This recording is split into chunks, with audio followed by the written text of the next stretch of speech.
Welcome to Radical Wellness TV. This is Laura Lee, and I am someone who cares about children, and I'm doing this video to describe a book that's called Sometimes God Has a Kid's Face.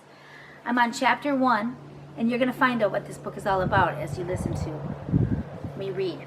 "Playtime is over, kid," he said. The dark car hurtled down the street across the avenue from our outreach van. Suddenly, the back door opened and a body flew out of the car and rolled several times on the asphalt. The car screeched to a halt, but the tall, thin girl who had tumbled out got up and ran towards our van. Help me, she cried, with blood running down her face and arms. The car raced toward our van, stopped for a long pause, and then finally sped away.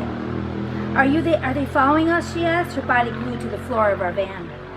"Please tell me they're gone," she cried. "They'll kill me if they ever catch me," she said. She looked up from the floor of our van, tears running down her cheeks and blood everywhere.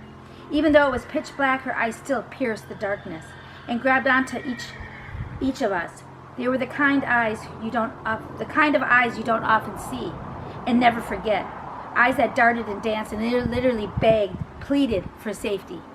"You're safe now." Oh. A little bit of a moment. "You're safe now," we said. "You really are." "I hope you're right," her eyes seemed to scream back. "I've heard that before. I hope you're right." The first few hours back at the shelter were like a scene out of an emergency room. She was a mess. Her clothes tattered and torn, her body bruised and bleeding. For a few minutes we feared she may have broken her left arm when she landed and rolled on the street outside. But our doctors determined it was only a severe bruise. As bad as Sandra looked on the outside, though, it was her insides that hurt the most. All the while we cared for her and soothed her and bandaged her, tears and moans of agony cried out to all of us. She was at times almost inconsolable. A young kid, barely 17, rocking and screaming on a couch, unable to stop the pain inside. Once we heard her story, we were able to understand why. "Do you think I'm safe here, sister?" she asked me later that night. "I mean, really safe?" "You are," I said. "No one can get to you here. You have my word on that." "Who are you running from?" I asked. "It's a guy," she said. I thought he loved me," she said, "but I guess he really didn't." Tears began to form in her eyes again. "I met him last year. I've been on the street for a long time," she said. "I didn't want to be on the street. You know, it's pretty tough out there. But I was. And then I met Nate, and he said he'd help me," she said. "I want to believe in him," she said. "I mean, I've always wanted to find someone I could believe in. You got to understand, sister, it's pretty rough for me for a long time. It's been pretty rough for me for a long time," she said. The words began to pour out fast and furious. There was so much pain in her soul, so much torment, she needed to unload before she could even hope of healing. "My father died right after I was born, and then my mother moved in with another guy. He did things to me that I don't really want to talk about," she said. I could see the word sexual abuse written all over her tormented face. "I was only 6 years old when he did that stuff to me," she said. "Only 6. After that, I was taken to another home, and then another and another. I bumped around a lot of places until I decided maybe I'd be better off on the street. That wasn't any good either," she said. "And then I met Nate, and he said he'd help me. I wasn't sure what to do, but he seemed so nice, and I didn't have any other place to go, so I moved in." "Pretty stupid, huh?" she said, looking at me. I guess to some people what she did might have sounded kind of dumb, but I had seen her face and heard her story 1,000 times before, and I knew better.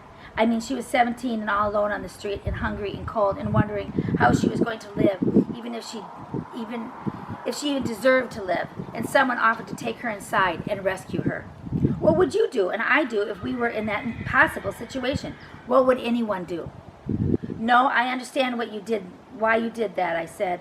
A look of relief spread across her face. "Thanks," she said, mumbled softly. "I needed to hear that," she said.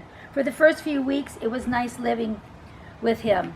He was very nice to me, and he fed me, and he said he really loved me. I thought maybe I had finally found something special," she said.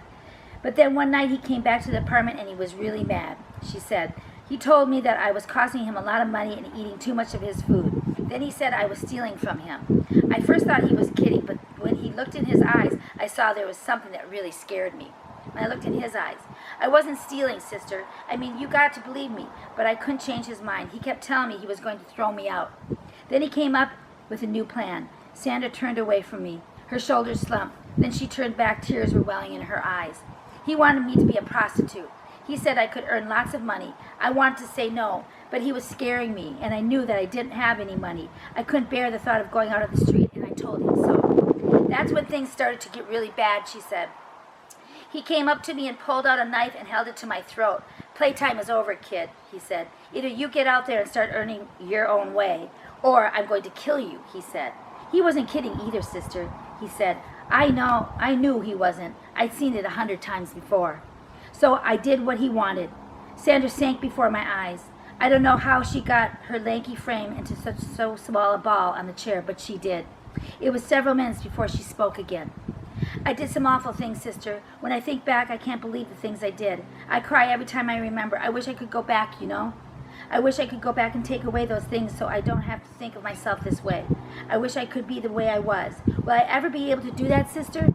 After more than 10 years at the Common House, that question still brings tears to my eyes.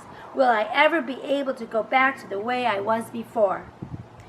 It must be the saddest thing a child can say. I mean, we all end up with regrets in life. None of us escape that. But someone like Sandra, to have so big a regret so early in life is heartbreaking. And there is so little that any of us here on earth can do to help. Sandra, I know you wish you could go back, and you know you can't go back, but it's okay, I promise you that. You can't go back, but you can go forward. And if you ask God for help, He'll give it to you. I know He will. He'll help you turn whatever happened to you into a source of strength. It won't ever be a pretty memory, but someday you'll realize how much courage it took for you to escape and come to us. Someday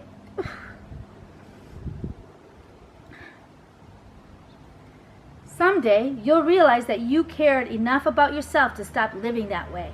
Someday you'll be proud of yourself for that. And though you are ashamed of yourself now, I promise you that God still sees you as His little girl. He never stops seeing us that way, no matter what happens to us. Sandra looked up at me, her face drenched in tears. No matter what, she said in a 10-year-old's voice. No matter what, I said. We talked a little longer, and then Sandra went up to her room. I said a prayer that she would sleep well and wake up feeling like God's little girl. I say that kind of prayer often for my kids, and they are so young, and so much has happened to them that makes them feel so ashamed. I mean, on the street, these kids are forced to make choices that you and I can't imagine. And so often they are choosing between one thing they'll regret forever and another thing they'll regret forever. By the time they come to Common House, they carry a load of regret so heavy it physically bows them. But I truly believe that what I told Sandra, God can lift that heavy burden from them. I've seen it happen again and again. So that's what I pray for them. I hope you will too. Okay, so we're going to go on to chapter 2 in the next video, but let me read this. This is a quote from a kid on the street. Runaway, it's called. Scared and cold, first night on the streets, your body hurts, from your head to your feet. You miss school, not the work, it's the friends. Thinking what you'll say when they ask, where have you been? Got a $50? Every penny gotta spend. Make a wrong move, boom, your life becomes to an end. Daniel, 16, a kid on the street. Anyway, love life and life will love you back, and that's what we gotta reintegrate into our reality, and it's our responsibility as the adults. Bye-bye for now. See you on the next video.